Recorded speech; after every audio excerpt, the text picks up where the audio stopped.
Aryadan ഷൗക്കത്തിന്റെ road show ആവേശകരമായി പുരോഗമിക്കുകയാണ്. ഈ പ്രവർത്തകരുടെയൊക്കെ ആവേശം കാണുമ്പോൾ എന്താണ് പറയാനുള്ളത്?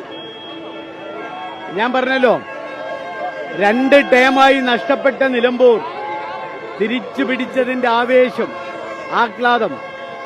ഇനി ഒരിക്കലും കേരളത്തിൽ ഇടതുപക്ഷ ഗവൺമെന്റ് അധികാരത്തിൽ വരില്ല എന്ന് ജനങ്ങൾ വിശ്വസിക്കുന്നതിന്റെ ആവേശം. ആദ്യം എന്ത് വാഗ്ദാനമാണ് നടപ്പാക്കാൻ പോകുന്നത്? നിലമ്പൂരിലെ ജനങ്ങൾക്കായി ആദ്യം എന്ത് വാഗ്ദാനമാണ് നടപ്പിലാക്കാൻ ഉദ്ദേശിക്കുന്നത്? എന്നും നിലമ്പൂരിലെ ജനങ്ങളുടെ കൂടെ ഉണ്ടാവുമെന്ന വാഗ്ദാനം. ലീഗ് അണികളും വളരെ ആവേശത്തിലാണ്. തീർച്ചയായിട്ടും ലീഗ് കൊടുത്തൊരു വാക്കുണ്ട്, ആ വാക്ക് പാലിക്കാനായി എന്ന ആഹ്ലാദത്തിലാണ് ഓരോ ലീഗ് പ്രവർത്തകനും. മാത്രമല്ല, നിലമ്പൂരിന്റെ മനസ്സ് ഐക്യജനാധിപത്യ മുന്നണിക്ക് ഒപ്പമാണ്. 2 ടേം ഞങ്ങൾക്ക് നഷ്ടമായ മണ്ഡലമാണ് UDF തിരിച്ചു പിടിച്ചിരിക്കുന്നത്. ഇത് 2026 വിജയത്തിന്റെ തുടക്കമാണ്. 2026 വിജയം കൊണ്ട് മാത്രമേ ഞങ്ങൾ ഈ പോരാട്ടം അവസാനിപ്പിക്കുള്ളൂ. പുതുപ്പള്ളി കഴിഞ്ഞു, തൃക്കാക്കര കഴിഞ്ഞു, ഇപ്പൊ നിലമ്പൂർ, അതിന്റെ ഇടയിൽ പാലക്കാടും കഴിഞ്ഞു. അടുത്തത് കേരളം, അടുത്തത്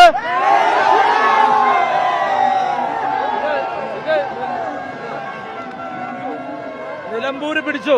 അത് LDFന്റെ സീറ്റായിരുന്നു. ഇതുപോലെ LDFന്റെ എല്ലാ സീറ്റും 2026 പിടിക്കും. UDF അധികാരത്തിൽ വരും.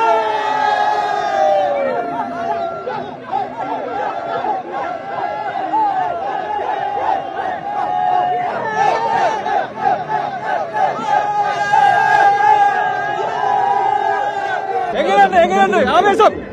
അതിഗംഭീരം. ഇത് പിണറായി വിജയനെതിരെ മാത്രമുള്ളതല്ല, പിണറായി വിജയന്റെ മരുമകനെതിരെ കൂടിയുള്ള ജനവിധിയാണ്. കേരളം ഒട്ടാകെ ഈ ഒരു ജനവികാരം അലയടിക്കുന്നുണ്ട്, ആഞ്ഞടിക്കുന്നുണ്ട്. ഇത് അടുത്ത നിയമസഭാ തെരഞ്ഞെടുപ്പിന്റെ കൃത്യമായ ഫലസൂചനയാണ്. പിണറായി വിജയൻ സർക്കാർ പുറത്തേക്ക് പോകാൻ പോവുകയാണ്. UDF അധികാരത്തിലേക്ക് തിരിച്ചു വരാൻ പോവുകയാണ്. ഗംഭീര വിജയം. ചാലിയാർ പുഴ അറബിക്കടലിലുള്ളതാണെങ്കിൽ നിലമ്പൂർ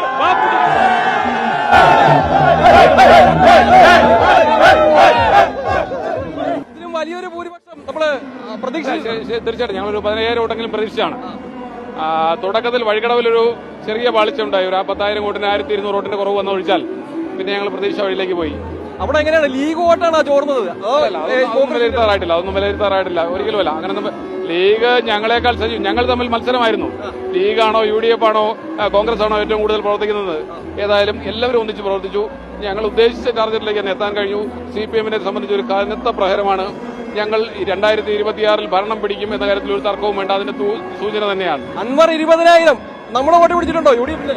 അതൊക്കെ നമുക്ക് വിലയിരുത്താം. നമുക്ക് പെർസെന്റേജ് വരുമല്ലോ. ഇപ്പൊ ഫൈനൽ റിസൾട്ട് വന്നു കഴിയുമ്പോൾ അതിന്റെ ശതമാന കണക്ക് പുറത്തു വരുമ്പോൾ നമുക്ക് കാര്യങ്ങൾ ചർച്ച ചെയ്യാം. പക്ഷേ ഞങ്ങളെ സംബന്ധിച്ച് ഞങ്ങൾക്ക് ചരിത്ര വിജയമാണ്. ഡീലിമിറ്റേഷന് ശേഷം ഈ നിയോജക മണ്ഡലത്തിൽ ഇത്രയും ഭൂരിപക്ഷം കിട്ടിയ ചരിത്രം ഉണ്ടായിട്ടില്ലെന്ന് താങ്കൾക്കറിയാം. 7,000 വോട്ടിന് ശ്രീ ആര്യാടൻ മുഹമ്മദ് ജയിച്ചത് 2011 ഡീലിമിറ്റേഷന് ശേഷം ഇത് ചരിത്ര വിജയമാണ്. ഈ കാണുന്ന ആവേശം കാണുമ്പോൾ എന്താ തോന്നുന്നു? വലിയൊരു ആവേശം. എന്താ, ഞങ്ങൾ ഒരു വലിയ ഗോളിലേക്ക് നീങ്ങുകയാണ്, വലിയൊരു ടാർഗറ്റിലേക്ക് ഞങ്ങൾ നീങ്ങിക്കൊണ്ടിരിക്കുകയാണ്. ഞങ്ങൾ അതിന്റെ ആഘോഷത്തിൽ അർമാദിക്കലാണ്. ഞങ്ങളത് തകർത്ത് അർമാദിക്കും. ഞങ്ങൾ